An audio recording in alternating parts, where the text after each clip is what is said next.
हम class 9th में जो आपका मैथमेटिक्स का बहुत इम्पॉर्टेंट चैप्टर है, चैप्टर नंबर 14, जिसका नाम है स्टैटिस्टिक्स, उसकी सिर्फ हमने लास्ट वीडियो में इंट्रोडक्शन की थी।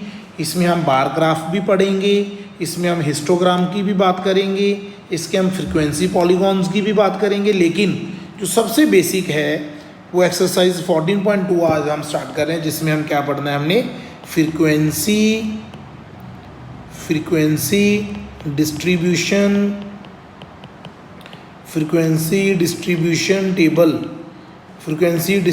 टेबल के बारे में हमने इस चैप्टर में, इस एक्सरसाइज में बेसिकली स्टडी करना है। और मैं आज आपको क्वेश्चन नंबर 1 और क्वेश्चन नंबर 2 इनके बारे में बताऊंगा, और आपने बहुत ध्यान से समझना है कि कैसे हमने फ्रीक्वेंसी डिस्ट्रीब्यूशन का टेबल बनाना है। यहाँ पे लिखा भी हुआ है कि आप फ्रीक्वेंसी डिस्ट्रीब्यूशन का टेबल बनाइए। क्या है क्वेश्चन की स्टेटमेंट देख लेते हैं। क्वेश्चन की स्टेटमेंट में लिखा हुआ है the blood groups of 30 students. एक क्लास के अंदर 30 स्टूडेंट्स हैं, क्लास 8th के बच्चे हैं, उनका ब्लड ग्रुप ऐसे है। आपको पता है 4 तरह के ब्लड ग्रुप होते हैं, A, B, O and A B. आगे वैसे नेगेटिव पॉजिटिव होते हैं, लेकिन हमें उन्होंने जो डिटेल दी है हम उसके अकॉर्डिंग ही क्वेश्चन करेंगे। अब टैली मार्क्स क्यों लगाते हैं? वैसे तो हम सीधा नंबर ऑफ स्टूडेंट भी काउंट करके बता सकते हैं। टैली मार्क्स से गलती के चांसेस मिनिमम हो जाते हैं, लगभग 0 हो जाते हैं, क्योंकि हम साथ साथ टैली करते रहते हैं। जैसे हम कहते हैं टैली कर लो। टैली मार्क्स इसलिए बने हैं ताकि आपकी गलती ना हो। अब कैसे आपने टैली मार्क्स लगाने हैं उसकी हम बात करेंगे। देखो, सबसे पहले देखना है आपने ए, इसको आप यहाँ से कट कर दो तो ए के आगे 1 लगा दो, ऐसे ये टैली मार्क्स होती हैं। फिर आ गया बी, बी को काट दो, बी के आगे 1 लगा दो। फिर आ गया ओ के आगे 1 लगा दो। फिर आ गया ओ के आगे 1 लगा दो। मैं इसी तरह से आगे बढ़ता रहूँगा। आपने ध्यान रखना है कि मैं जो चीज़ वहाँ से काट रहा हूँ क्वेश्चन की स्टेटमेंट में से, उसका टैली मार्क्स यहाँ पे आना चाहिए। अभी तक मैंने 4 ब्लड ग्रुप्स को काट दिया, 4 ब्लड ग्रुप्स आपके टेबल में आ गए। फिर आ गया देखो ए बी, यहाँ पे ए बी लगा दो। फिर आ गया ओ ब्लड ग्रुप, ओ लगा दो। फिर आज यहाँ पे आ गया ए ब्लड ग्रुप, तो यहाँ पे आप ए लगा दो। तो इस मेथड से आपने क्या करना है, आप टैली मार्क्स लगाते जाओगे। आई थिंक आपको ये बहुत इंटरेस्टिंग लग रहा होगा, क्योंकि ये बहुत आसान है। और जो चीज़ आसान होती है और कई बच्चों को वो ज़्यादा इंटरेस्टिंग भी लगती है, क्योंकि वो ईजिली हो जाती है हमारे से। तो हमने कितने देखो काट दिए, वहाँ से 7 काट दिए, और यहाँ पे काउंट करते 2 3 3 6 7 हो गए। फिर ओ आ गया, ओ यहाँ पे आएगा। 4 हो गए यहाँ पे। बी यहाँ पे आएगा। ए फर्स्ट में आ गया। ओ, अब यहाँ पे ओ आ गया। अब जो चीज़ मैं यहाँ पे बताने जा रहा हूँ उसको ध्यान से समझना है। जब 4 लाइन्स होगी तो 5th लाइन आपने ऐसे लगानी है, ऊपर से नीचे मतलब। ओके, तो ये 5th लाइन आपकी होगी। फिर आ गया बी ब्लड ग्रुप, तो बी यहाँ पे आएगा। ए ब्लड ग्रुप, तो ए यहाँ पे आएगा। ओ 2 बार है तो ओ फिर लगा दो 2 बार। फिर ए आ गया तो ए ऐसे लगेगा। ए बी आ गया, ए बी ऐसे लगेगा। ओ, फिर ओ आ गया। अगेन ए 2 बार है तो 2 बार आप ए लगा दो। ओ 2 बार है, 1 2 ऐसे लगाना होगा आपको, ठीक है। उसके बाद ए बी, यहाँ पे ए बी आ गया। फिर यहाँ पे बी काट दिया आपने, यहाँ पे बी आ गया। ए, फिर यहाँ पे ए आ गया। ओ, अगेन ओ, बी, यहाँ पे बी आ गया। ए, यहाँ पे ए आ गया। बी, यहाँ पे बी आ गया।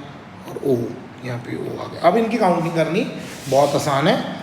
जब आप ऐसे लगाते हो इसका मतलब होता है 5 पहले में ए 5 6 7 8 9, तो ये 9 हो गई। अब ये 5 + 1 6 हो गई। 5 + 5 10 + 2 12 हो गई। ये 3 हो गई। अब इनका जब आप सम करोगे तो आपका क्वेश्चन ऑटोमेटिकली चेक हो जाएगा। इसका आपने सम करना है, तो इसका सम जो आ गया टोटल वो आ गया 30। अब आप एक चीज़ नोट करो कि क्या क्वेश्चन की स्टेटमेंट में 30 स्टूडेंट्स थे? तो आपको सर यस, यहाँ पे 30 स्टूडेंट्स हैं, तो आपका आंसर भी 30 आ गया। तो ये आपके टैली मार्क्स हो गए। लेकिन क्वेश्चन में और भी कुछ पूछा है, which is the most common. तो यहाँ पे मैं लिख रहा हूँ मोस्ट कॉमन, सबसे कॉमन ब्लड ग्रुप कौन सा है? तो मोस्ट कॉमन ब्लड ग्रुप जो है आपका, वो आप देख लो। मोस्ट कॉमन ब्लड ग्रुप कौन सा है? ओ, क्योंकि वो 12 स्टूडेंट्स का है। और एक पूछा उन्होंने मोस्ट रेयरेस्ट, जो सबसे कम बच्चों का है, वो कौन सा है? ए बी सबसे कम बच्चों का है। तो हमारा जो क्वेश्चन नंबर 1 है वो कंप्लीट हो गया। इसको हम कहते हैं फ्रीक्वेंसी डिस्ट्रीब्यूशन टेबल। अब मैं आपको एक क्वेश्चन और करवा रहा हूँ, आप ध्यान से देखो। ये आपकी एनसीईआरटी का सेकंड क्वेश्चन है।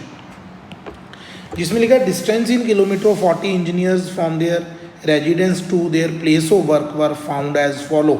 कुछ इंजीनियर्स हैं जो अपने दफ्तर से, अपने ऑफिस से उनके घर का जो डिस्टेंस है वो आपको दिया हुआ है। टोटल कितने इंजीनियर्स हैं? 40 इंजीनियर्स हैं।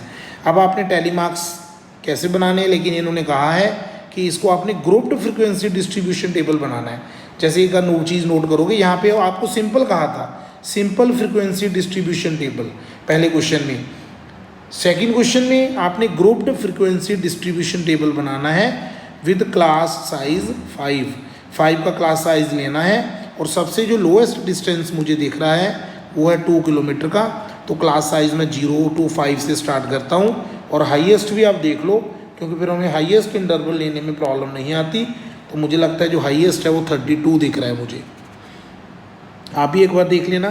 तो हम यहाँ पे क्लास इंटरवल ऐसे बनाते हैं, जो डिस्टेंस है 5 to 10, 10 to 15, 15 to 20, 20 to 25, 25 to 30, 25 to 30, 25 to 30 and 30 to 35। अब आपने टैली मार्क्स कैसे लगाने हैं? सेम मेथड से।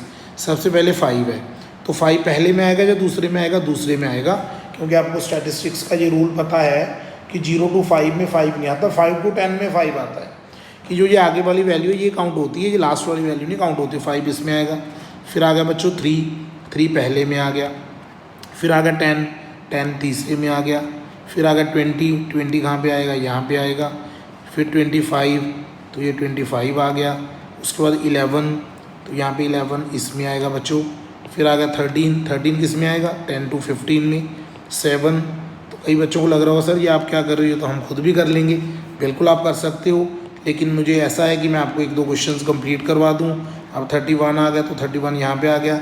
इस मेथड से जब आप टैली मार्क्स लगाते जाओगे तो मैं आपको बता देता हूँ कि यहाँ पे आएंगे आपके पास 5 टैली मार्क्स, और यहाँ पे आपके पास आएंगे 11 टैली मार्क्स। ये 11 हो गए, और आपके पास फिर 11 टैली मार्क्स आएंगे। मैं जल्दी में कर देता हूँ, क्योंकि आपको ऐसा लगने लगा कि सर ये तो हम खुद कर लेंगे, इसलिए ये मैं आपके लिए छोड़ रहा हूँ। आप खुद काउंट करोगे और देखोगे कि क्या जो रिज़ल्ट हैं वो सही हैं। इसमें 1 आएगा, और ये आपके आएंगे 2। तो आप इसका टोटल करोगे। अब ये सबसे इम्पॉर्टेंट है। 5 + 11 16 + 11 27, 36, 37, 38, 40। तो 40 इंजीनियर्स थे, तो हमने 40 टैली मार्क्स लगा दिए। अब आपने और क्या पूछा है? What main feature do you observe from this tabular representation? क्या हमें यहाँ से ऑब्जर्वेशन मिलती है? तो हम लिख सकते हैं a few engineers are a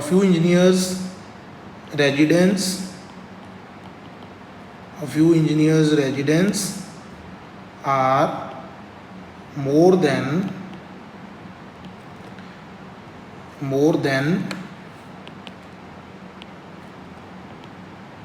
20 kilometre from their office. कि जो इंजीनियर्स हैं, ऐसे कुछ इंजीनियर्स हैं, ये देखो आपको, ये मुझे लगता है 4 इंजीनियर्स ही हैं ऐसे बेचारे जो थोड़ी सी दूरी पे रहते हैं। बाकी इंजीनियर्स तो अपने ऑफिस के बिल्कुल पास में रहते हैं। तो ये ऑब्जर्वेशन है। और क्या ऑब्जर्वेशन हो सकती है यहाँ से? जहाँ आप ऐसा लिख सकते हो, स्कोल्ड लिख सकते हो कि ज़्यादा इंजीनियर्स जो हैं वो 20 किलोमीटर के एरिया के अंदर रहते हैं, कुछ इंजीनियर्स उससे बाहर रहते हैं। तो ये हमारा क्वेश्चन नंबर 2 हो गया। तो यहाँ से आई थिंक आपको ये क्लियर होगा कि हम कैसे फ्रीक्वेंसी डिस्ट्रीब्यूशन टेबल बना सकते हैं। और जो एक्सरसाइज है 14.2, इसके लिए आप खुद प्रैक्टिस कर सकते हो। Okay, thank you.